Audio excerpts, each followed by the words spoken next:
Tu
es Alpha Alpha et Oméga. Nous t'adorons, Jésus, tu es digne de louange.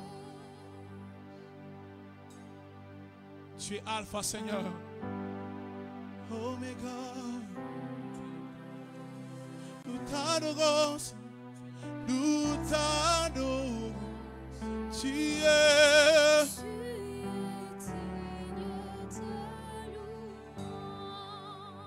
Tu es Alpha, Oméga, nous t'adorons, tu es.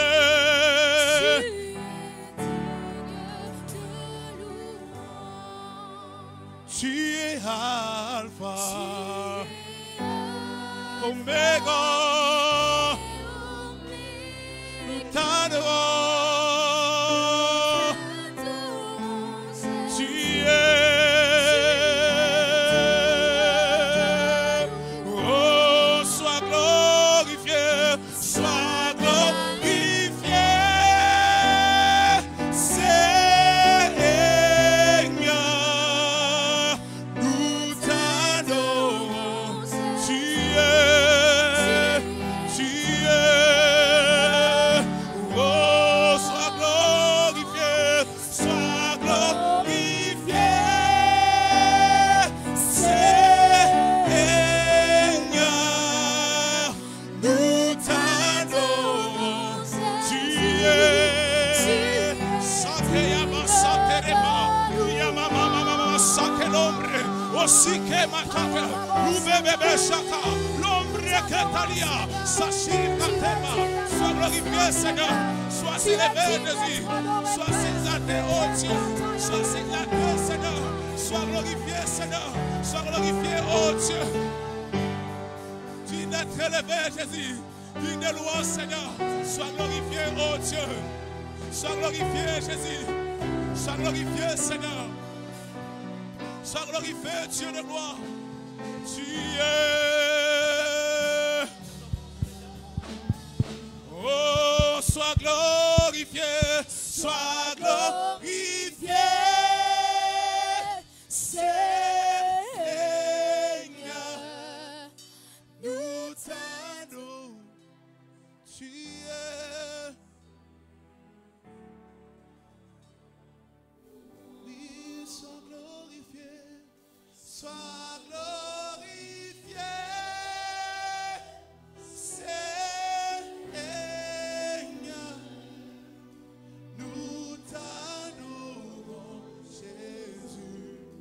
Tu es digne de louange.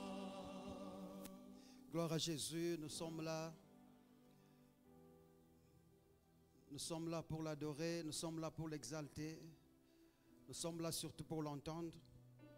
Et ce matin encore, nous aimerions tous, pendant que nous sommes debout, adorer le Seigneur, lui dire 2 ou 3 mots dans nos phrases. Parce que le Seigneur, il est excellent, il est merveilleux. Commence à adorer le Seigneur là où tu es. Élève-le dans tes propres mots parce qu'il est présent. Il est là, Jésus. Il est présent, Seigneur. Adore-le, laisse-moi t'entendre d'ici. Lève un peu la voix.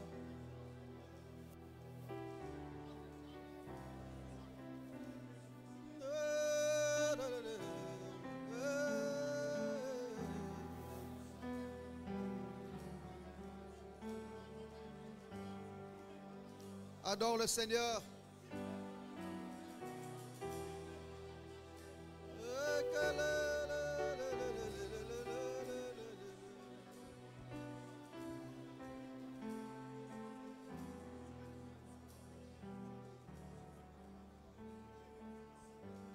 Adore le roi des rois, dis-lui combien il est merveilleux, combien il est excellent ce matin.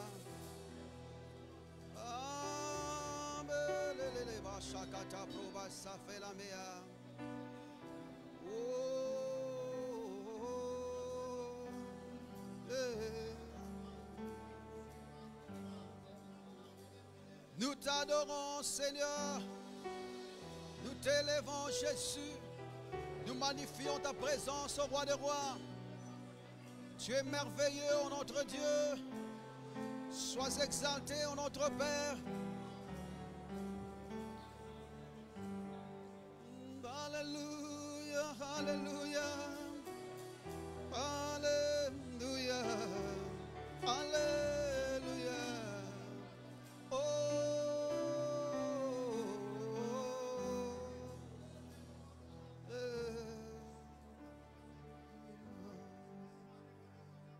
Père, nous t'adorons ce matin et nous te bénissons, Jésus, parce que tu es Dieu.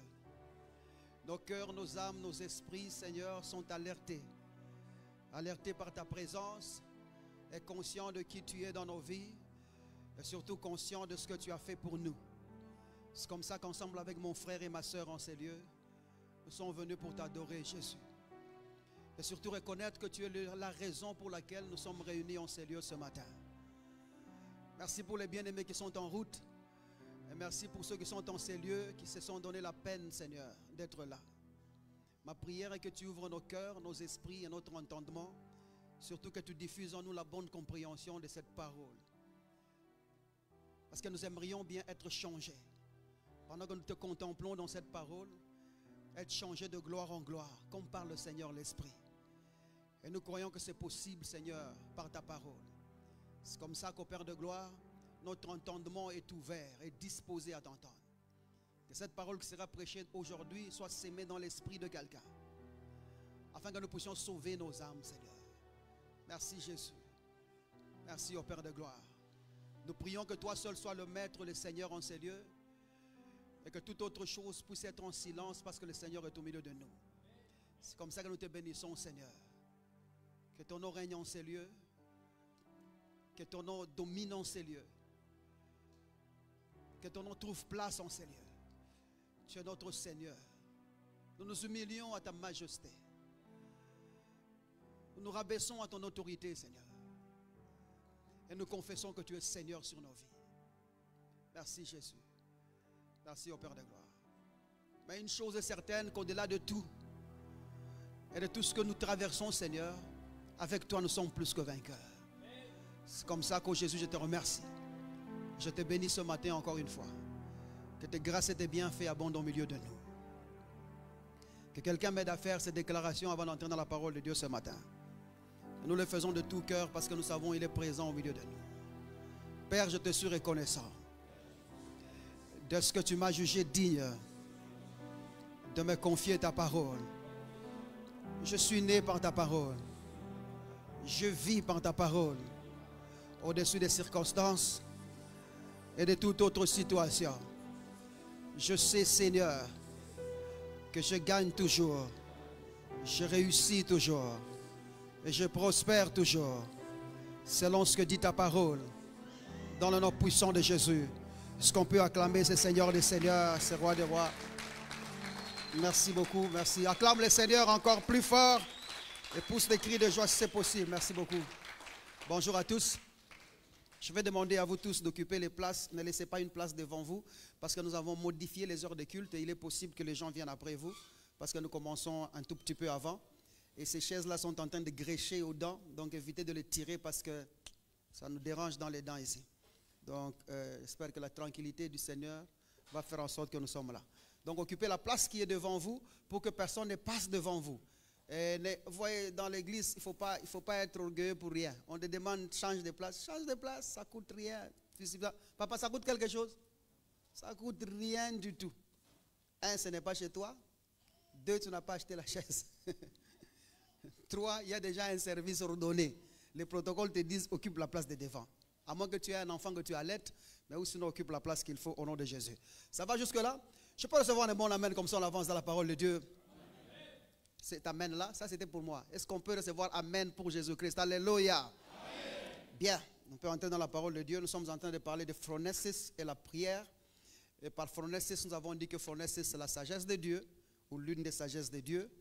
Et lorsque nous avons ramené en prière phronesis, nous avons dit que phronesis c'est la compréhension active qui pose des actes et qui nous cause à le faire, tout en suggérant des lignes d'action en Christ.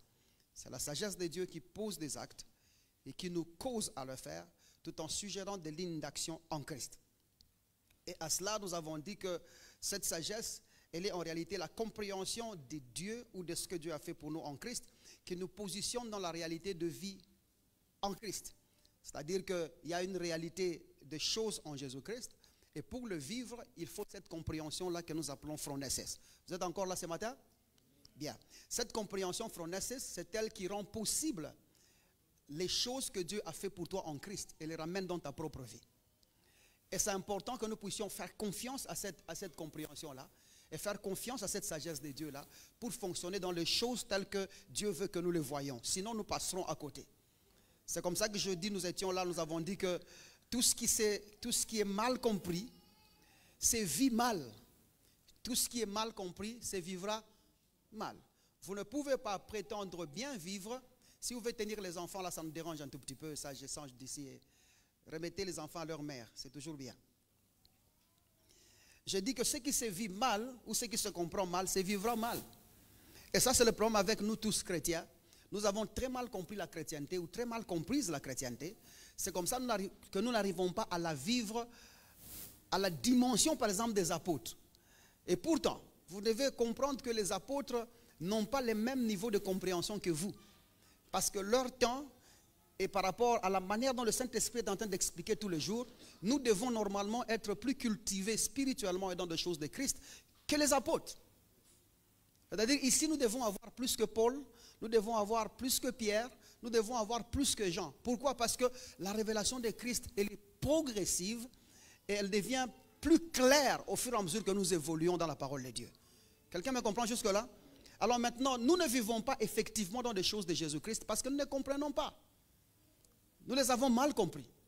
En fait, ce que nous avons prêché ou ce qu'on nous a prêché, c'est ce qu'ils ont entendu de quelqu'un, quelqu'un a entendu de quelqu'un, et la suite logique, ou encore la continuité de cette passation des mauvais enseignements, c'est ce qui est arrivé jusqu'ici. Je vais vous faire une anecdote. J'étais en classe à un certain moment, et le professeur a posé la question, d'après vous, pourquoi pensez-vous que Dieu a pu donner beaucoup de révélations comme ça à Jean-Baptiste sur l'île de Patmos? Pourquoi pas à d'autres disciples? Les autres ont commencé à dire parce qu'il était presque emprisonné. Les autres étaient à dire qu'il passait son temps seul. Il passait, bon, et puis moi j'étais là, vous voyez, il y a plusieurs doigts qui s'élèvent. Et moi j'étais aussi là. J'étais sûr de ma réponse en fait. Et dans ma réponse, quand on cite mon nom, je dis, on me demande, toi tu penses que c'est quoi? Je dis, mais bien évidemment, il était aveugle. Bon. Tout le monde dans la classe se retourne vers moi et dit, qu'est-ce que tu racontes? Je dis, mais oui, Jean sur l'île de Patmos, il était aveugle. Je ne sais pas où est-ce que j'ai eu ça, mais je suis très sûr que c'est ce qu'on nous a dit dans l'église où j'étais. Et ici au Congo, on a raconté à tout le monde que Jean sur l'île de Patmos était aveugle. Et j'ai levé le doigt dans une classe où il y avait plusieurs personnes de différentes nationalités. Et j'étais l'unique personne qui avait cette révélation. Quelle honte! Et c'est comme ça qu'ils m'ont demandé de prouver ça. J'ai dit, mais, je n'avais pas de preuves. Et j'ai compris ce jour-là que ce que j'avais dit là, c'était l'opinion de quelqu'un. C'était les pensées de quelqu'un. Et vous savez, ça, c'est juste une réponse de connaissance. Que dire maintenant dans l'application? On nous a tous dit ici que les problèmes peuvent être tels qu'ils sont, mais une fois que tu montes à la montagne avec tes problèmes, tu descends avec la solution. Vrai ou faux? Mais lorsque nous sommes allés vous suivre, vous qui êtes allés à la montagne, quand vous êtes revenus, vous êtes rentrés avec la solution. Nous nous sommes tous fiés aux expériences des gens. Et ces expériences-là ont dicté nos vies. Et c'est comme ça que nous avons commencé à mal vivre. On nous a même dit, nous tous ici, que quand tu donnes la dîme, c'est comme ça que tu sécurises ton salaire. Vrai ou faux? Mais j'ai vu des gens donner la dîme régulièrement et on les a même chassés du travail.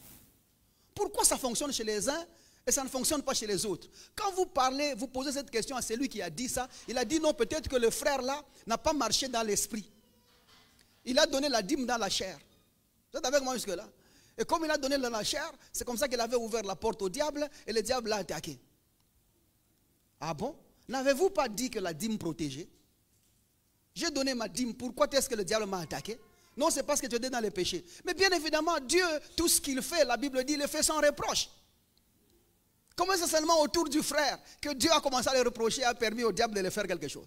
Parce que c'est comme ça qu'ils disent. Dieu peut permettre au diable de faire quelque chose. Vous voyez, tout ça, ce sont les présomptions des gens, les expériences des gens et les opinions des gens.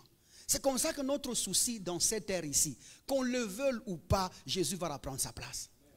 Il faut que nous quittons les habitudes des gens, que nous rentrons dans l'évangile, dans sa pureté et faire les choses telles que ça doit être fait au nom de Jésus. Quelqu'un est avec moi jusque-là? Et maintenant, si tu comprends mal les choses, tu vas mal les vivre. Parce que son application sera mal. C'est comme ça que ma prière est que notre salut rentre en Christ, pour que nous vivons ce salut-là correctement.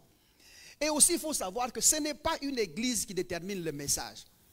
Le message est déterminé par le Saint-Esprit qui le diffuse. C'est ce que nous avons dit, non? C'est comme ça que nous avons dit que rien n'est vrai. Rien n'est réel, mon frère. Rien n'est permanent sur ta vie jusqu'à ce que tu l'aies confronté à la vérité de l'évangile que diffuse le Saint-Esprit. Si ce n'est pas ce que le Saint-Esprit a dit, ce n'est pas la vérité de l'évangile. Parce que le Saint-Esprit ne diffuse que l'évangile de Jésus-Christ. Et si ce n'est pas de l'évangile de Jésus-Christ, je m'en fous, quel que soit ce que tu vis là, ça va finir par partir au nom de Jésus-Christ. Et je déclare, si ce n'est pas en Christ, ça ne restera pas au nom de Jésus-Christ. Et ça ne restera pas au nom de Jésus-Christ. C'est comme ça que nous avons dit, si c'est l'évangile de Jésus-Christ, l'évangile c'est un exposé des faits précis concernant exclusivement ce que Dieu a fait pour nous en Christ et qui concerne strictement ou d'une manière stricte sauver l'homme de son péché. Pas autre chose.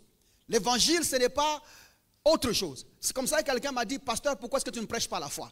Vous prêchez la foi parce que vous évitez le message qui donne la foi. La foi devient le message de l'église parce que tout simplement vous évitez le message qui donne la foi. La Bible dit la foi vient de ce qu'on entend. Et ce qu'on entend de la parole de Christ. Si je commence à vous prêcher pour que vous ayez la foi, donc je suis en train de refuser de vous prêcher ce qui amène la foi. Vrai ou faux? Mais si on vous avait prêché l'évangile qui apporte la foi, vous n'aurez pas besoin de foi. Vous commencez à avoir besoin de la foi parce qu'on ne vous a pas prêché la source de la foi.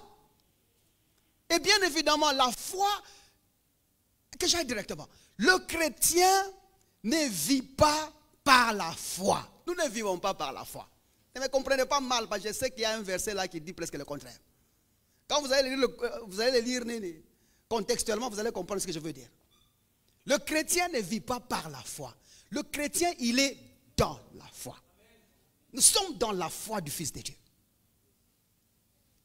Il a cru pour nous. Et c'est là qu'il nous a transportés. Et si c'est le salut en Jésus-Christ, ça doit être l'œuvre de Dieu pleinement. Où personne n'a contribué de rien. Alors si toi tu vas me dire que j'avais ma foi, c'est comme ça que j'ai reçu Jésus-Christ avec ma propre foi. Donc tu as aidé Dieu à t'établir là où tu es. C'est comme ça que le salut t'a été donné. La conviction t'a été apportée. La force même de confesser Jésus-Christ t'a été donnée. Les phrases même à dire t'ont été données. Tu n'as rien ajouté dans la doctrine. En fait, dans ce que tu es en Jésus-Christ, tu n'as rien ajouté. Je parle à quelqu'un jusque-là. Tout est l'œuvre de Dieu et non l'œuvre des hommes. Si je parle bien, on dit amen et on continue. C'est comme ça que l'évangile doit concerner ça. Il n'y a pas d'évangile de prospérité, il n'y a pas d'évangile de foi, non. L'évangile de Jésus suffit. Aide-moi à dire à ton voisin, ça suffit mon frère. Ça suffit, tout couvre tout, ça couvre tout. Quelqu'un même me disait autrefois, non, n'est-ce pas, pasteur, dans la Bible il y a d'autres sujets. Oui, il y a plusieurs sujets, mais le message c'est un seul, c'est Jésus-Christ lui-même. Le message doit concerner exclusivement ce que Dieu a fait pour nous en Christ. Même les disciples eux-mêmes, ils ont dit, lorsque nous avons lu dernièrement ici, Jean chapitre 20 à partir du verset 30 et 31, il dit Jésus a fait beaucoup de miracles. Mais il dit ce qui nous a été écrit ici dans les 66 livres que nous avons ici, ce qui a été écrit ici, a été écrit pour que nous connaissions que Jésus est le Christ. C'est lui qui devait venir. Et qu'en croyant en son nom, que nous ayons la vie éternelle. Vous êtes avec moi jusque-là? Donc ça a été écrit pour conduire les gens à la foi en Jésus. Pas pour autre chose. Et d'ailleurs, il ajoute même, je crois en 21, Jean chapitre 21, verset 25, il ajoute là-bas que Jésus a fait encore beaucoup d'autres miracles, retenez bien, il a fait beaucoup d'autres miracles, que s'il se mettait à écrire beaucoup d'autres miracles, le monde même ne contiendrait pas les livres. Vous voyez, Jésus a fait des miracles et d'autres miracles, mais ils n'ont pas tout écrit ces gens. Vous qui aimez les miracles, il y a d'autres miracles que Jésus a fait qu'on n'a pas écrit.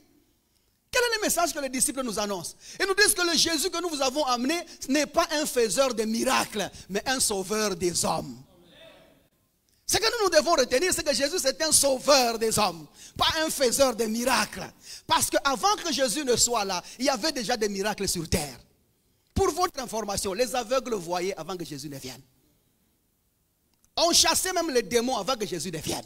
D'ailleurs, une fois même, Jésus a chassé les démons, les gens l'ont regardé, ils ont dit, ce type, il travaille avec Belzébul.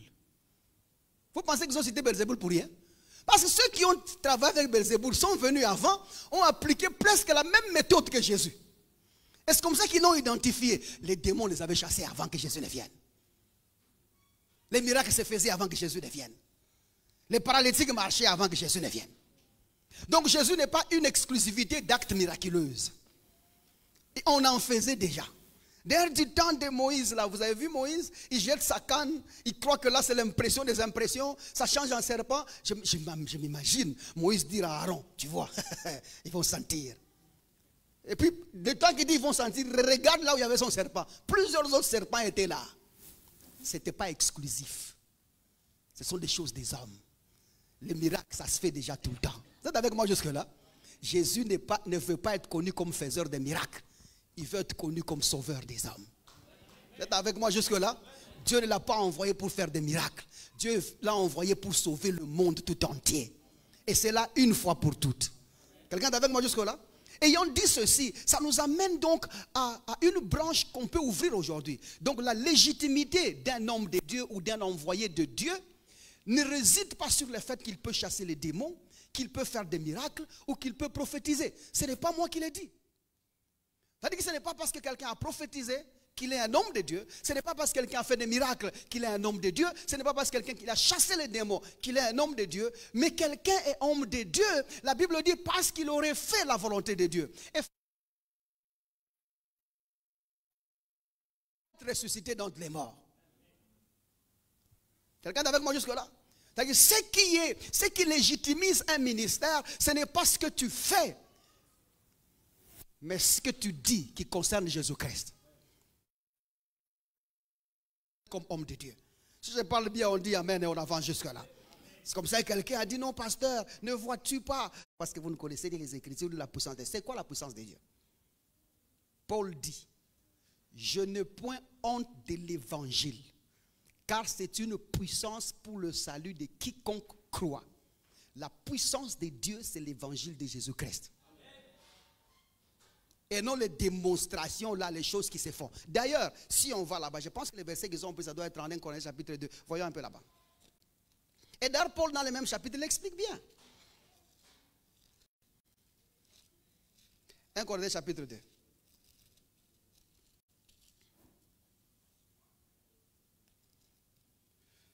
J'aimerais voyager avec vous un peu et dire 2 ou 3 versets. Regardez le verset 18.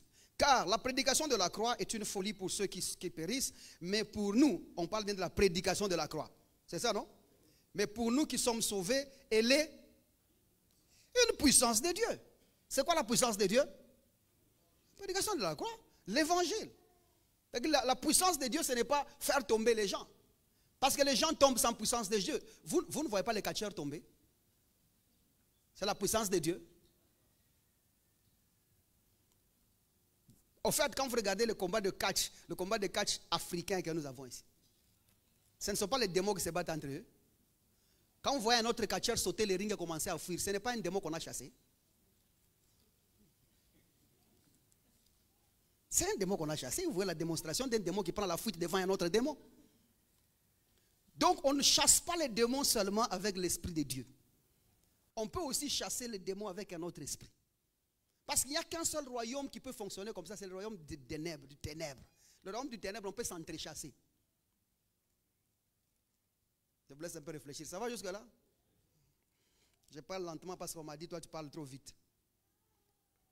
Regardez maintenant ici, parce que j'ai pris ce verset pour montrer autre chose. Regardez le chapitre 2, 1 Corinthiens chapitre 2, parce qu'on a lu là, c'est 1 Corinthiens chapitre 1er, verset 18.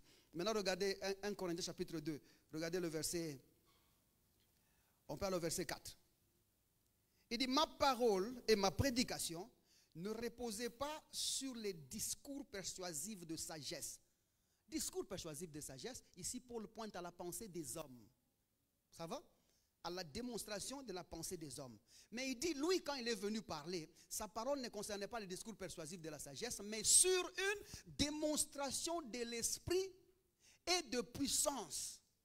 Démonstration de l'esprit et de puissance. Le mot est là-bas, c'est kai. Ça doit se dire démonstration de l'esprit qui est la démonstration de puissance. L'esprit démontre la puissance. C'est quoi l'esprit? Le Saint-Esprit. Quelle est la démonstration de l'esprit? La puissance. C'est quoi la puissance? L'évangile. L'esprit, quand il est au milieu de son peuple, il démontre ce que Dieu a fait pour nous en Christ. Est-ce que nous comprenons? Ce n'est pas fire, non, non. Si c'est l'Esprit de Dieu, il ne sait que démontrer Jésus. Regardez un autre verset pour souligner ce qu'on est en train de dire. 1 Corinthiens chapitre 4. Regardez le verset 20. Ce n'était pas prévu ça, mais qu'on circule quand même sur ça. Il dit, le royaume de Dieu ne consiste pas en parole, mais en puissance. Un homme m'a dit ça. Et j'ai été très éclairé. Écoutez sa traduction. Le royaume de Dieu, ce n'est pas seulement prêcher. Le royaume de Dieu, c'est chasser les démons. Parce que lui, il est fort dans ces trucs-là. Il a une carrière, il s'appelle même chasseur de démons. Mon frère, vous voulez dire que le royaume de Dieu, ne consiste pas en parole et il appelle parole là, évangile? Ce n'est pas ce que Paul veut dire. Ce que Paul veut dire, c'est que le royaume de Dieu, ce n'est pas les pensées des hommes. Ce n'est pas ce que disent les hommes. En d'autres termes, le royaume de Dieu ne peut pas être décrit par la science humaine. Un homme naturel, un homme du monde ne peut pas décrire le royaume de Dieu.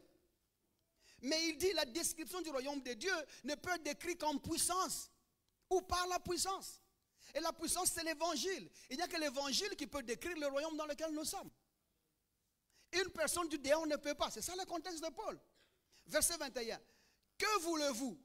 Que j'aille chez vous avec une verge ou avec amour et dans un esprit de douceur?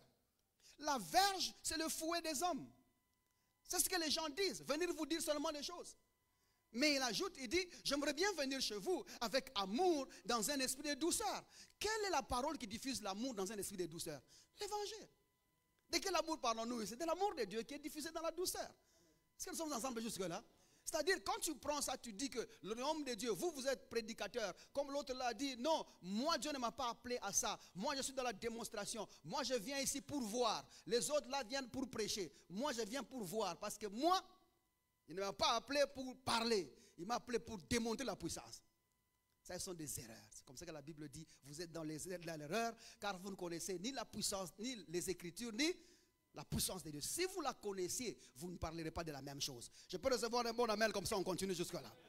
Alors maintenant, les preuves qui prouvent que cet homme ici est poussé par le Saint-Esprit ou est conduit par Dieu, ce n'est pas faire des miracles, ce n'est pas chasser les démons, mais c'est plutôt présenter Jésus-Christ. Ces livres que nous avons, 66 livres sont dedans. Ils ont été écrits dans 3 langues seulement. Et ces 3 langues-là viennent de 3 continents. Sur 3 continents, on a écrit cette Bible ici. Dans une période de 1600 ans d'écart. Par 40 personnes dont d'autres ne se sont jamais vus ni connus. Ils ont vécu dans des périodes différentes. Mais lorsqu'ils nous ont ramené ces écritures ici, tout ce que nous avons entendu, c'était Jésus, Jésus, Jésus. Et quel Jésus? C'est lui qui est venu en chair pour sauver l'humanité tout entière. Quelqu'un est avec moi jusque-là? Et la Bible, elle est centrée sur ça. Si je parle à quelqu'un, on peut dire amen. Jusque-là, on continue. Et d'ailleurs, en Matthieu chapitre 7, verset 21, je pense Jésus-Christ dit, ce n'est pas tous ceux qui disent Seigneur, Seigneur. Ce n'est pas tous. Parce qu'il y a certains qui vont dire Seigneur et qui seront sauvés. Hein? Il dit, ce n'est pas tous ceux qui disent Seigneur, Seigneur, qui entreront dans le royaume des cieux. Mais c'est plutôt celui qui fait la volonté de mon Père. Il dit, car plusieurs viendront. C'est ça, non? Il dit, car plusieurs viendront et diront, Seigneur, par ton nom. Observez bien le contexte. Par ton nom. J'ai lu le verset quand même longtemps. Par ton nom, nous avons chassé les démons. Par ton nom, nous avons prophétisé. Par ton nom, nous avons fait des miracles. Vous êtes avec moi jusque-là? Mais observez la nuance. Il ne dit pas en ton nom. Il dit par ton nom.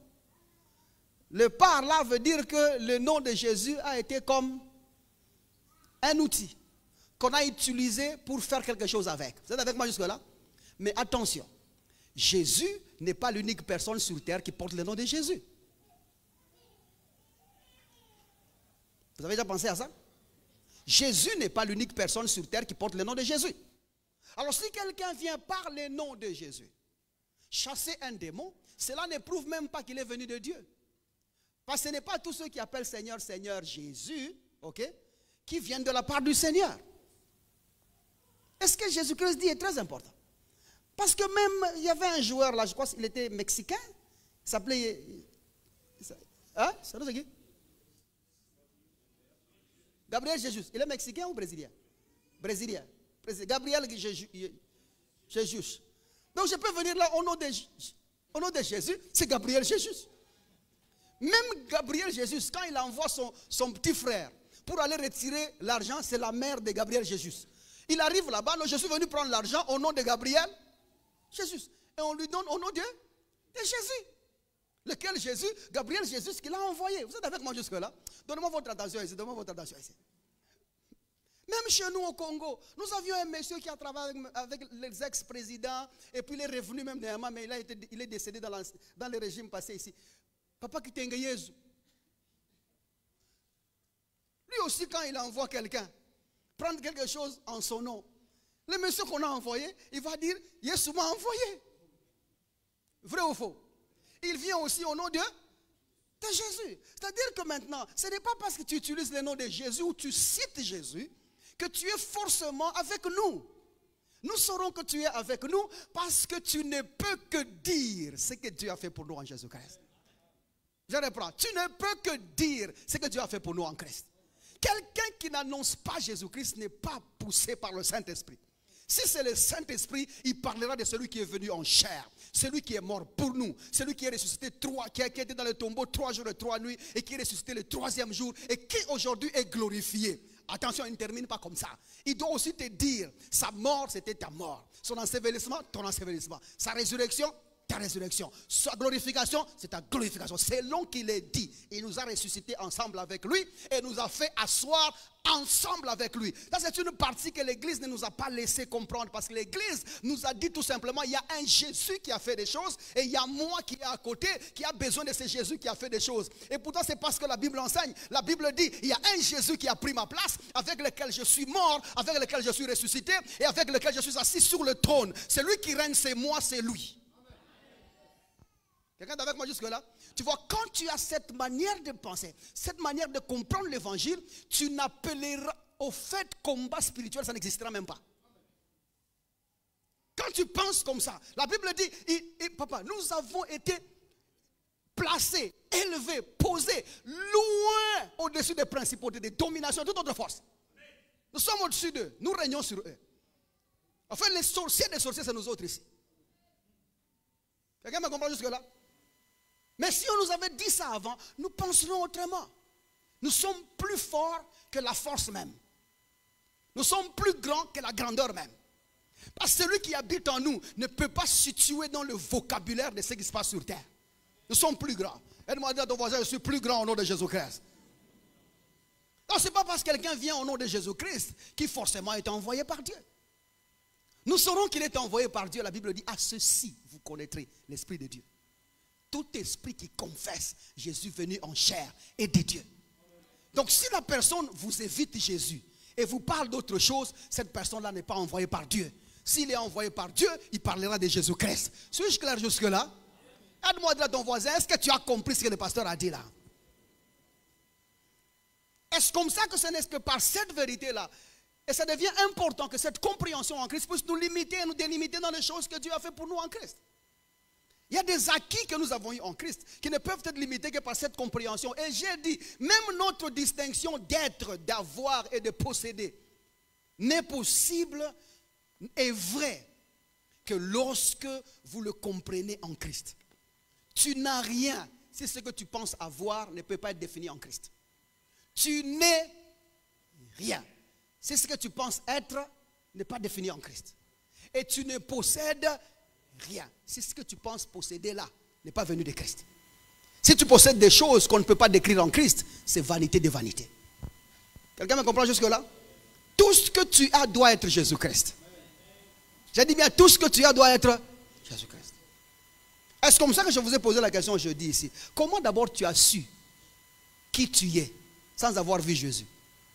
Parce que la Bible nous dit que nous sommes changés en la même image, de gloire en gloire, comme par le Seigneur l'Esprit, parce que nous l'avons vu. Plus on nous présente l'évangile, nous voyons Jésus et nous nous voyons nous-mêmes. C'est comme ça que nous découvrons notre identité.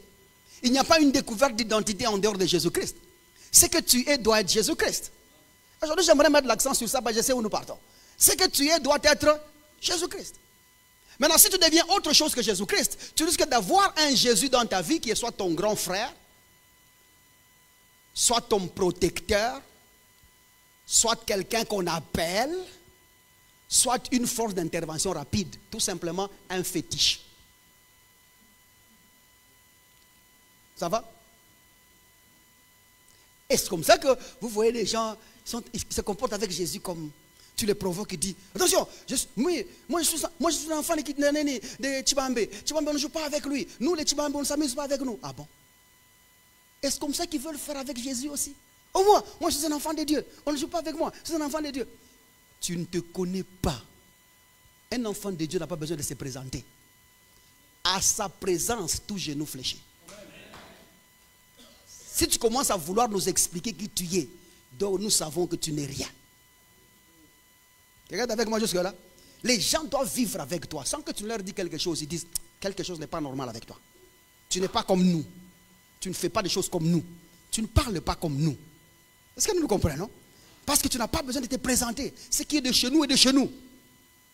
Mais si tu commences à vouloir et à penser qu'il est important pour toi de te présenter de quelque manière que ça soit, déjà sache que quelque chose n'est pas bien avec toi. Et là où nous allons, ça sera bien. Parce que nous allons même questionner ce que toi tu as cru. Parce que nous sommes nombreux ici à penser que nous avons déjà reçu Jésus-Christ. Or, nous n'avons jamais reçu Jésus-Christ. Nous avons adhéré à un mouvement. C'est comme par exemple, non, qui veut entrer dans UDPS? Ma carte, on me donne ma carte. C'est tout, c'est tout, c'est tout. Et pour les jours de la réunion à la porte, on ferme tout le monde. N'entrez pas, n'entrez pas. Seulement ceux qui ont des cartes. Tu montes ta carte, tu entres. Tu penses qu'être chrétien, c'est aussi comme ça. C'est comme ça que tu penses que tu as la carte. Tu peux entrer comme ça. Nous allons re-questionner ta chrétienté. Et ces jours-là, quand je vais parler de ça, je veux même dire qui veut maintenant recevoir Jésus-Christ. Ces jours-là, n'aie pas honte. Reçois seulement. Ce sont des choses de la vie, ça arrive. C'est ça, non? Vaut mieux être dans le vrai qu'être dans le vrai faux. Ça va? Ou sinon vous risquez de me rencontrer ce jour-là, vous voyez, je suis en train de partir. Et puis, ah, papa, tu te rappelles de moi, non? J'étais à Metro Church, c'est moi. Infidèle serviteur. Laisse-moi partir, je ne t'ai pas connu. Hein? Nous allons questionner votre foi là. Et je vois il y a plusieurs personnes qui sont au milieu de nous. Vous êtes venus d'une autre église, vous êtes venus d'une autre assemblée. Vous vous dites déjà chrétien au départ. Parce que tout simplement là-bas, on vous a plongé dans l'eau un jour. Mais l'eau dans laquelle on vous a plongé, la Bible dit, c'était que le nettoyage de la souillure du corps. Donc tu t'es lavé et tu as cru que tu es chrétien.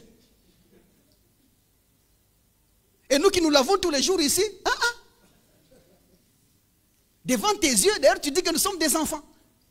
Et parce que nous n'avons pas été lavés dans le même eau que toi, tu penses qu'on ne peut même pas manger la Sainte Seine.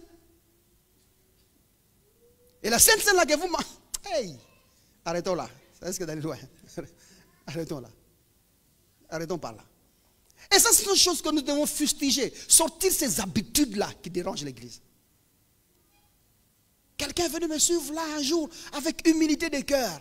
Il me dit, papa, je suis dans Metro Church, ça fait un temps. Le programme des baptêmes, c'est quel jour? Je lui dis, pourquoi? Il me dit, parce que Les frères déjà ont commencé à vouloir que je commence à prêcher et à aller évangéliser avec eux. Mais j'ai eu honte de leur dire, je ne suis pas baptisé. Le baptême, c'est quel jour? Je lui ai dit, l'eau est où? Il a dit, je ne sais pas où vous baptisez. J'ai dit, tu as reçu Jésus-Christ comme Seigneur et Sauveur? Il dit, oui. Ils t'ont expliqué comment on reçoit Jésus-Christ comme Seigneur et Sauveur? Il dit, oui. Qu'est-ce qu'on t'a dit? Le gars me répète. J'ai dit, tu as dit oui à ça? Il dit, oui. Tu es sûr que tu as dit oui à ça? Il dit, oui. J'ai dit, tu es dans le ciel donc? Il dit, oui. J'ai dit, tu as su comment? Il dit, non, je sais que je suis dans le ciel. Ah bon? Maintenant qu'on te baptise pour aller où? Pas, tu es déjà arrivé. Cette eau-là va te transporter pour aller où? Toi, tu es déjà au point d'arriver. Qu'on ajoute encore de l'eau pour aller où? Il pleut au ciel. Bon, ce sont des questions comme ça que je pose pour essayer de ramener quelqu'un sur la voie. Et le bien-aimé qui est au milieu de nous s'est ravivé et il a compris. Mais ça a pris du temps qu'il accepte qu'il peut servir Dieu dans cette église sans être baptisé d'eau. Et si c'est ton cas, tu culpabilises sur ça, change de chaussures, mon cher. Tout va bien avec toi. Jésus-Christ que tu as reçu, c'est suffisant déjà. Et je t'autorise, fais des exploits avec le Seigneur. Fais des exploits avec le Seigneur. Maintenant, ça vole les gens de la conscience de la présence de Dieu. Si on commence à vouloir te positionner dans d'autres choses que les choses que Jésus-Christ a faites pour toi, tu ne seras pas un chrétien affermi et bien positionné. J'aimerais faire une pause ici avant de continuer sur ce qu'on est en train de vouloir dire. Regardez une chose, je vais vous montrer une chose. Quand vous lisez Exode chapitre 1er,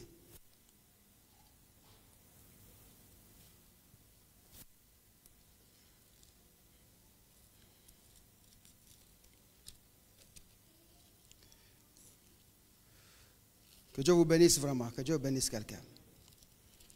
J'aimerais profiter pour ce moment pour bénir vous tous qui vous donnez la peine pour que cet évangile puisse aller de l'avant, que Dieu vous bénisse. Je bénis vous tous qui prenez le temps de partager sur Internet ce que nous faisons, de partager les vidéos. Qui fait ça ici? Qui fait ça? Vous tous, hein? Continuez à le faire. Maintenant, là, vous êtes même autorisé, montez sur YouTube, coupez ce que vous voulez couper. Si vous allez couper seulement bonjour, coupez bonjour, publiez. Ce que nous voulons là, c'est que cet évangile sature le monde entier, ça va? Vous ne faites pas ça parce que notre pasteur il a un bon nez. Non, je n'ai pas un bon nez. Vous faites ça parce que nous parlons de l'évangile de Jésus-Christ. Ça va jusque là?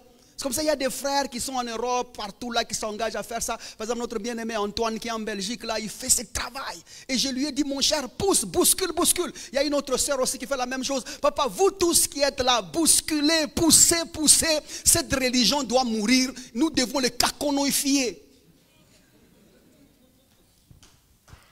La religion doit mourir par asphyxion. Dans nos propres mains. C'est ça, non? Pour ceux qui ne comprennent pas caconifier, bon, on ne sait pas, demandez. Si c'est cherchez dans les commentaires. Je disais quoi? Exode chapitre 1er. Regardez le verset 9. Allons au verset, je pense verset 9 peut-être. Bon, commençons au verset 9. Je veux juste avoir à prendre le contexte. Commençons au verset 8. Il s'éleva sur Égypte un nouveau roi qui n'avait point connu Joseph.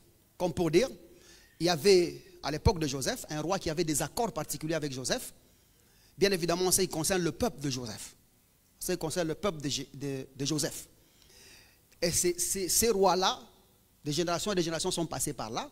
Des rois se sont changés. Mais il y a eu un roi maintenant qui a pris la place, lui qui n'avait pas connu Joseph ou qui n'est pas entré en possession de ce qui avait été dit avec Joseph. Maintenant, il dit à son peuple, voilà les enfants d'Israël qui forment un peuple plus nombreux. Aidez-moi à dire plus nombreux. Quand vous dites plus nombreux, ils les calculent par rapport à quoi? Ils ont vu leur nombre à eux et ils ont regardé les enfants d'Israël, ils ont dit, ils commencent à être plus nombreux. Quand quelqu'un commence à s'intéresser à savoir votre nombre, c'est parce que peut-être il trouve que la nourriture ne va plus nous convenir, ou notre force est mise en doute. Si nous commençons le combat, quand vous êtes nombreux, vous pouvez résister. Vrai ou faux? Donc, c'est-à-dire que la notion du nombre était un dérangement par rapport au peuple qui existait là, le peuple égyptien. Mais j'aimerais que vous retenez ça dans votre esprit. Donc il y a déjà d'autre part les gens qui redoutent le nombre que nous sommes. Et puis il ajoute, il dit, voilà les enfants d'Israël qui forment un peuple nombreux, premièrement, et plus puissant que nous. Et il ne dit pas plus puissant seulement, mais il dit plus puissant que nous. Le mot puissance ici veut dire tout simplement puissance, pouvoir. Ces gens commencent à avoir plus de pouvoir que nous. Et non seulement ils ont plus de pouvoir que nous, mais ils sont aussi plus nombreux que nous.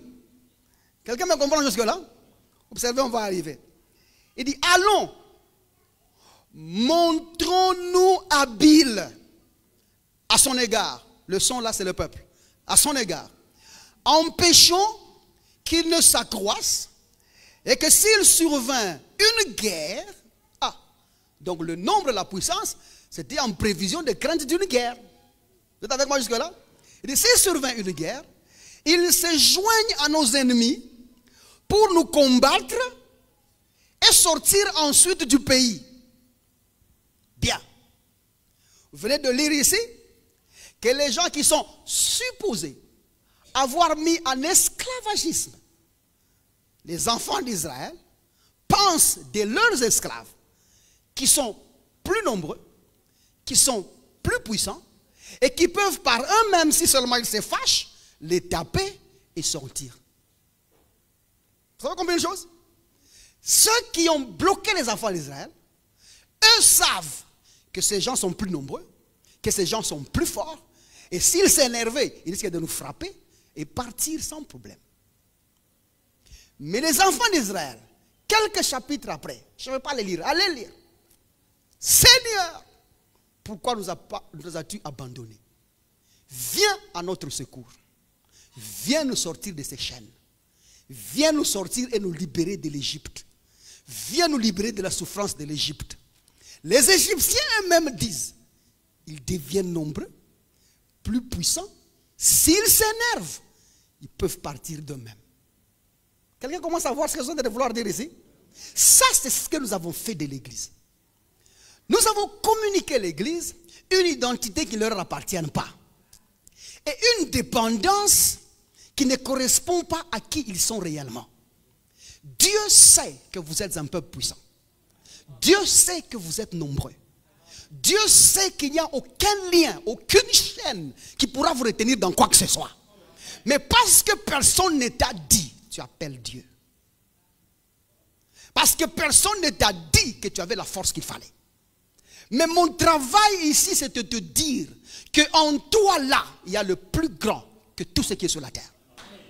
Il y a le plus fort que tout ce qui est sur la terre. Je refuse de te priver cela.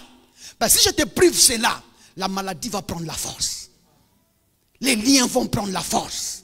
Les esprits de chez vous vont prendre la force. Et pendant ce temps, même l'esprit de poursuite que tu es en train de chasser en prière sait que ce type, le jour qui va se retourner, et regardez nous qui les poursuivons, nous allons refuir. Et j'aimerais donner un conseil à quelqu'un. Vous êtes avec moi jusque-là? Oh, si tu me comprends, là, dis un bon amen qu'on avance. Regardez, je vais vous donner un secret. Tout celui qui n'a jamais rêvé de tenter de les poursuivre, bloque la voix que tu entends ici, ma propre voix ici. Dans ton rêve de poursuite là que tu vas voir demain, si tu les vois te poursuivre, il ne faut pas courir sur l'arbre là où tu fuis.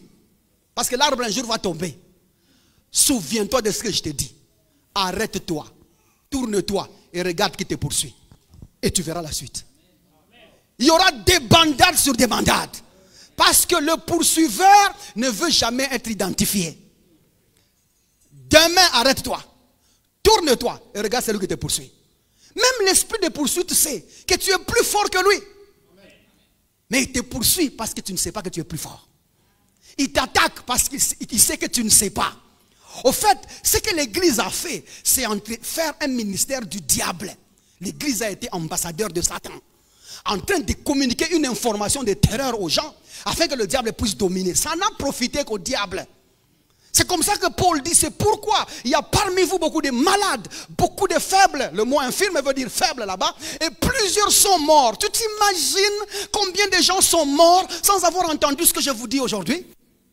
Quelqu'un est mort parce qu'il avait tout simplement peur que les sorciers de sa famille l'attaquent et crise cardiaque, il meurt. Mais s'il avait trouvé quelqu'un comme moi, je lui dirais, écoute, il n'y a aucun sorcier, il n'y a aucun féticheur, il n'y a aucun esprit impur qui est plus fort que celui qui habite en toi là. Il faut juste quelqu'un. Juste quelqu'un pour dire ça.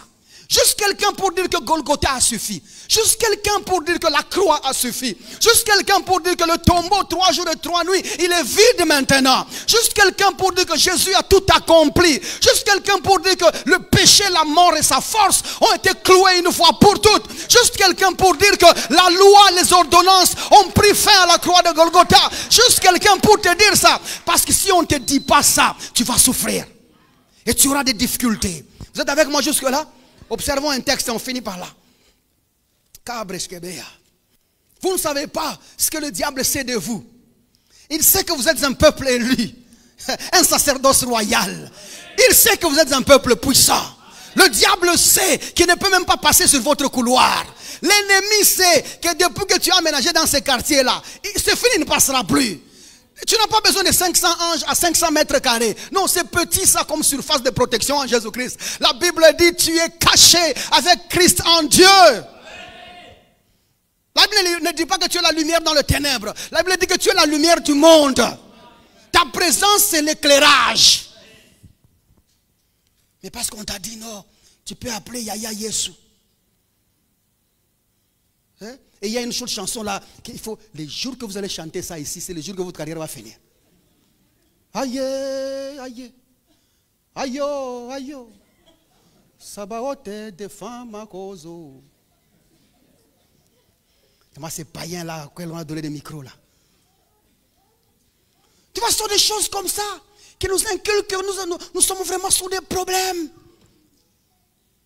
Et ça c'est l'attitude, les gens qui chantent des chansons comme ça, c'est soit là, tu sors avec un homme d'autrui, on t'a attrapé, maintenant tout le monde est contre toi, il pointe des domaines, aïe, aïe, ça va, tu rencontres l'esprit du compositeur. Nous savons. Et là, sur TikTok, aïe, ça va, laisse les maris d'autrui. Laisse les maris d'autrui. Quelle cause tu veux qu'on défende? Oh non. Licenciement abusif. Aïe, aïe, ce n'est pas licenciement abusif. Tu avais volé. Est-ce qu'ils sont fous? Ils se sont seulement réveillés comme ça, ils ont dit ton travail est fini. Tu avais volé. Tu as détourné l'argent de l'État. Et l'autre là, on les chasse. Après qu'il n'est plus en poste. Maintenant, il passe à l'église, commence à chanter. Oh, les voleurs seront arrêtés. Les voleurs seront arrêtés. Mais toi, tu es parti pourquoi? Tu es aussi voleur. Comme eux. Les jours que je vous entends dire, il n'y a pas de Sabaoth qui défend la cause de quelqu'un. Il faut que je dise un petit mot. Israël, les Israélites, ce ne sont pas des chrétiens. Quelqu'un est avec moi jusque-là? Maintenant, observe. Eux, ils n'avaient pas la foi que tu as. Ils n'étaient pas dans la foi que tu as. Ils n'avaient pas la vie que tu as. La vie que tu as, elle est la vie de l'esprit, vrai ou faux? Mais le peuple d'Israël, lui, il n'était pas né de nouveau pour que l'esprit puisse parler et il comprenne. C'est comme ça que Dieu a utilisé des médiums et des choses terrestres pour leur faire comprendre des choses. Par exemple, un Israélite d'antan, ceux du temps de l'ancienne alliance, ne peut pas comprendre quand l'esprit parle.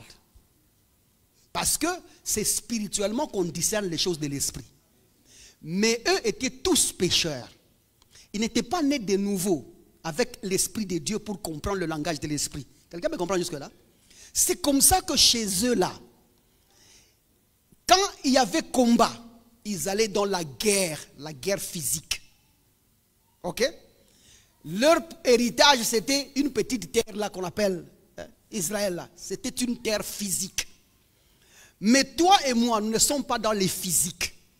La Bible dit, nous sommes la circoncision qui adorons Dieu dans l'esprit et qui ne faisons pas cas aux choses de la chair. Nous ne sommes pas dans ça parce que ce qui est de la chair est chair. Et ce qui est né de l'esprit est esprit. Nous, toi et moi, nous sommes dans l'esprit. C'est comme ça qu'on n'a pas besoin ni des signes, ni, c'est comme ça, ni des choses matérielles. Nous, on n'en a pas. Nous ne sommes pas de ceux qui vont dire, Seigneur, si c'est toi, demain, la première personne qui va me saluer, quelle est la couleur jaune? Non. Ce sont des signes que tu cherches. Quand tu cherches des signes, c'est-à-dire que tu n'es pas conduit par le Saint-Esprit. Mais si tu es conduit par le Saint-Esprit, tu n'as pas besoin de mettre Dieu à l'épreuve. Parce que celui qui est en toi, c'est lui-même. Quelqu'un me comprend jusque-là? Très bien. Maintenant, observez ça. Nous lisons Hébreux chapitre 2. Nous sommes en train de parler, si je te prive ça, si on ne t'a pas dit certaines choses. Mon temps est parti, il reste presque une minute, je vais finir maintenant. Hébreux chapitre 2. Nous allons juste lire et puis je vais voir si je peux dire deux choses ici. On peut commencer par dire verset 6. Chapitre 2, verset 6. On fait le livre d'Hébreux pour ceux qui étudient les livres. C'est-à-dire que quand tu lis Hébreux chapitre 1, là-bas on te parle que Jésus est plus que les prophètes. Chapitre 2, on dit que Jésus est plus que tous les anges. Chapitre 3, on dit que Jésus est plus que Moïse. Chapitre 4, c'est Jésus qui est plus que les alliances et tout, non, qui est plus que Josué. Chapitre 5, c'est Jésus qui est plus que le souverain sacrificateur. En fait, chaque chapitre finit quelque chose. En fait, le livre d'Hébreux, c'est un livre qui élève Jésus-Christ au sommet de tout. Chapitre 8, c'est Jésus qui est plus grand que les alliances. C'est Jésus partout là-bas. Ça va jusque-là? Maintenant, observons ça. Hébreux chapitre 2, le verset 6. Il dit, or, quelqu'un a rendu quelque part ce témoignage. Qu'est-ce que l'homme pour que tu te souviennes de lui? Ou le fils de l'homme pour que tu prennes soin de lui? C'était une question qui s'est posée. Verset 7. Et là, c'est David qui a dit ça. Verset 7. Tu l'as abaissé pour un peu de temps au-dessus des anges. Pour combien de temps? L'église, c'était pour combien de temps? Un peu de temps. Donc l'homme a été rabaissé en dessous des anges. Vous qui aimez les anges là. L'homme a été rabaissé en dessous des anges. Pour combien de temps? Un peu de temps, c'est combien de temps? Répondez-moi, c'est le français. Un peu de temps, c'est combien de temps? C'est un peu de temps. En français, un peu de temps, c'est combien de temps? En anglais, un peu de temps, c'est combien de temps? En swahili, un peu de temps, c'est combien de temps? En wolof, combien de temps, c'est combien de temps? Dans toutes les langues du monde, un peu de temps, c'est un peu. C'est-à-dire que le temps du règne des anges au-dessus de l'homme n'est pas plus grand que le temps. Comme pour dire, le règne des anges sur les hommes est limité, défini, et doit prendre fin. Ou encore assujetti au temps. C'est un peu de temps. Et puis il ajoute. Mais maintenant, tu as mis... Attends, et puis il ajoute. Maintenant, tu l'as couronné de gloire et d'honneur. Ah bon? Cet homme qui était en dessous de l'ange pour un peu de temps est couronné de gloire et d'honneur. La question c'est quel homme? On le cherche encore. Il dit, et tu as mis toutes choses sous ses pieds. Question. Il va mettre toutes choses sous ses pieds ou il a déjà mis? Toute l'église. Il va mettre ou il a déjà mis? Vous êtes sûr qu'il a déjà mis? Maintenant l'auteur aux Hébreux en parlant de ça parce qu'il a un regret. Et son regret est dans le verset qui suit. En effet, en lui soumettant toutes choses, bien-aimées, Dieu n'a rien laissé qui ne lui fût soumis. La phrase triste est celle-là qui va suivre. Cependant, quoique toute chose qui lui soit soumise, et que rien de ce qui est soumettable n'a été laissé à côté, il ajoute, nous ne voyons pas encore maintenant que toute chose lui soit soumise. Qu'est-ce qui se passe? On a soumis tout sous l'homme, mais quand nous regardons l'homme, nous ne voyons rien. Le garde continue à appeler les anges.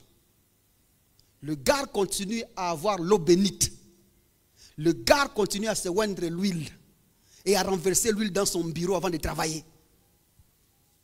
Le garde continue à manger la pomme bénie et la banane sanctifiée. Le garde continue à appeler le pasteur matin, midi, soir. Le garde continue à appeler Sabaoth pour venir défendre sa cause. Comme si rien ne lui soit soumis. Tu comprends un peu ce que tu as dit? Tu veux que ce Sabaoth-là se déplace parce que toi tu as un problème avec ta femme? Que Sabaoth se déplace parce qu'un païen de chef t'a compliqué? Que Sabaoth se déplace parce que toi tu as un problème de $100? Parce que la maman Bayeres là est venue hier,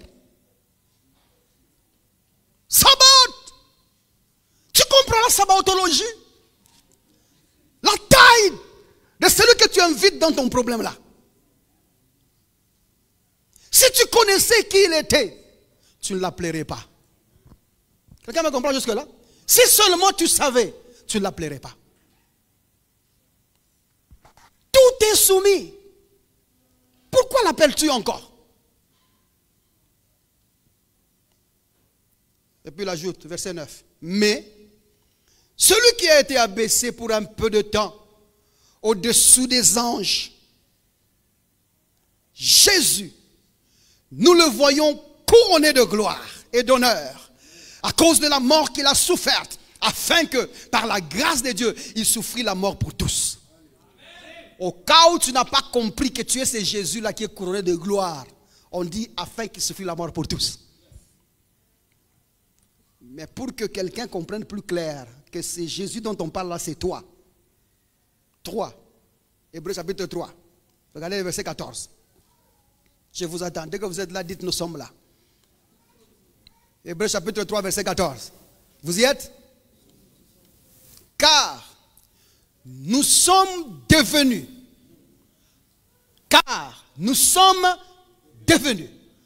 après avoir cru au Seigneur Jésus-Christ, comme Seigneur et Sauveur, après avoir pris cette confession-là, selon qu'il est dit, et à tous ceux qui l'ont reçu, à tous ceux qui croient en son nom, elle a donné le pouvoir de devenir. Il dit, nous sommes devenus. Il dit, enfants de Dieu. Quel enfant de Dieu? Il dit, lequel sont nés? On ne donne pas encore le nom. Non du sang, non de la volonté de l'homme, ni de la chair. Il dit, mais de Dieu. Qui est cet enfant qui est né de Dieu? L'auteur aux Hébreux nous dit, car nous sommes devenus, après avoir fait cette confession de foi là, participants de Christ. Participants de Christ. L'ingrédient de la constitution de celui qui est sur le trône. Si je n'y suis pas, il n'y a pas de Jésus. Il n'y a de Jésus que je suis si seulement je suis en lui. Parce que je suis devenu, on continue la lecture, pourvu que nous retenions fermement jusqu'à la fin l'assurance que nous avions au commencement. Ce qui veut dire, si je te prêche autre chose, qu'est-ce qui t'a conduit dans le monde dans lequel tu es? Tu ne sauras pas que le Jésus qui est sur le trône, c'est toi. Et tu vas commencer à appeler Sabaoth. Pendant que celui qui est sur le trône et pour lequel et sous lequel tout a été soumis, c'est toi. Nous avons éloigné le peuple de Dieu de leur trône, de leur pouvoir, de leur couronnement, parce que nous les avons demandé que l'aide est ailleurs. L'aide n'est pas ailleurs. La Bible dit à celui qui peut tout faire, loin au-delà de ce que tu demandes ou penses, par la puissance qui agit en toi. Dieu, d'ailleurs Paul ajoute, nous rendons grâce à Dieu de ce qui nous a jugés dignes de nous donner l'évangile. La parole de Dieu qui est en toi peut tout faire. Si tu l'utilises, il peut tout faire. Tu n'as pas besoin de celui qui est à gauche ni à droite. Tu as besoin de faire foi à celui qui habite en toi. Tu vois, aujourd'hui, si tu vas appeler un ange, tu nous fais honte. Si tu vas appeler un prophète, tu nous fais honte. Si tu vas appeler un sacrificateur, tu nous fais honte. Parce que la raison pour laquelle Dieu a jamais voulu sauver un homme, c'est pour qu'il habite dans un homme. Et s'il est en toi, avec lui, tu feras des exploits. Avec lui, tu feras des exploits. Et si on t'arrache ça, tu vivras très mal. Parce qu'une chrétienté mal comprise, c'est catastrophique. Je crois que je vais marcher sur ça jeudi. Une chrétienté mal comprise. Tu sais, même un ministère mal compris. Tout ce que ça fait, c'est nous voler des talents du pays. Des grands ingénieurs deviennent pasteurs. Ils peuvent travailler à la Gécamine et exploiter bien la Gécamine. Des grands professeurs d'université sont devenus pasteurs. On les a envoyés là-bas pour qu'ils instruisent la matière. Des grands savants sont devenus choristes. Des grands savants deviennent plein temps à l'église, tu t'imagines? Un grand savant plein temps à l'église. Le pays pouvait profiter de lui. Des grands banquiers sont devenus protocoles à plein temps. Mungu. Ils peuvent aider le pays. Des grands inspecteurs en matière de finances sont devenus des anciens de l'église. Ils peuvent aller à l'IGF là-bas, corriger des choses. Un ministère mal compris, il nous vole des talents et des capacités. Mais quand c'est bien compris, seuls ceux qui sont appelés par Dieu peuvent faire ministère. Et je ne suis pas ici dans l'intention de dire non, Dieu a appelé les uns plein temps, les autres par temps. Personne n'a été... Papa, il n'y a pas de temps. Tu es dans un ministère à résultat éternel. Tu vas avoir temps partiel comment? C'est que ton ministère l'est aussi plein temps.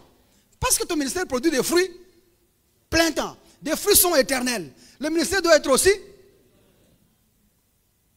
C'est parce que tu étais égoïste. Tu as regardé la taille de l'église. Tu as compté les offrandes avec eux. Comme vous étiez à 5, tu as dit non, vous allez travailler. Moi, je reste plein temps pour manger seul.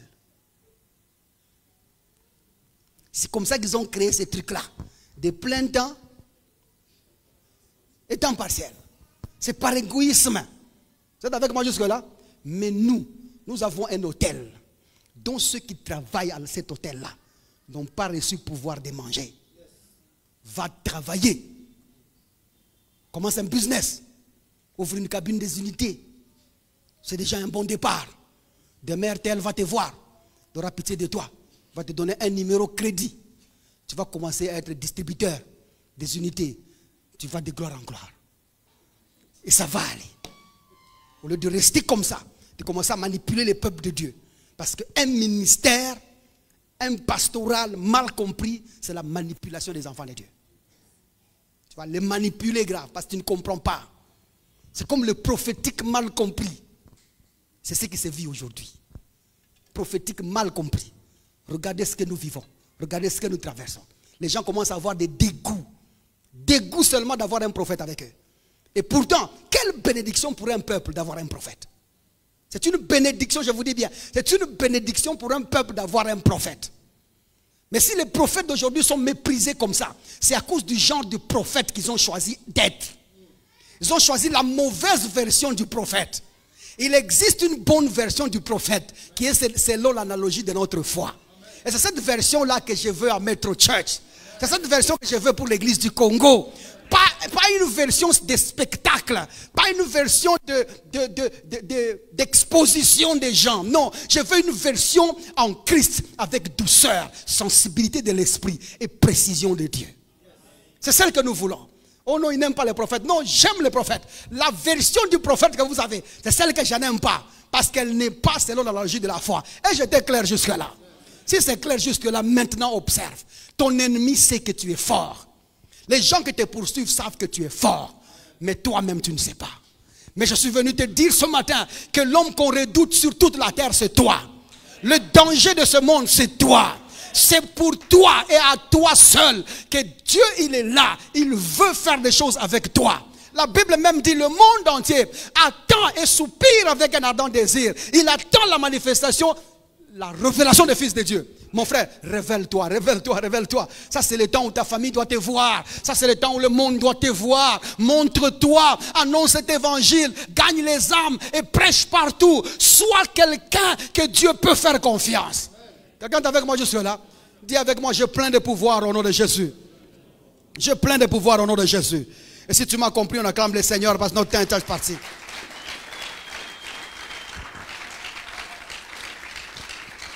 Tiens-toi debout là où tu es, nous allons faire une prière de 2 minutes. On a déjà débordé de 15 minutes, non, 14 minutes, je ne sais même pas si c'est 13 minutes. On rectifie ça parce qu'il faut qu'on finisse à 12h30 qu'on parte. Regarde, nous avons les yeux fermés là où nous sommes.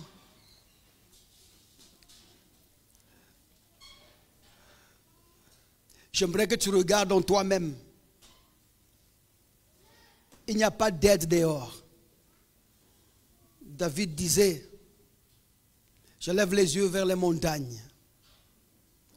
D'où me viendra le secours? La montagne, c'est le problème qu'il avait. Et la réponse qu'il se donne lui-même, c'est le secours vient de l'Éternel. Ne cherche pas l'aide à gauche ni à droite. La solution est avec toi. Dieu habite en toi. Et je ne sais pas ce que tu traverses. Je ne sais pas ce que tu connais. Mais aujourd'hui, si tu parles à cette montagne-là, elle va s'aplanir au nom de Jésus-Christ.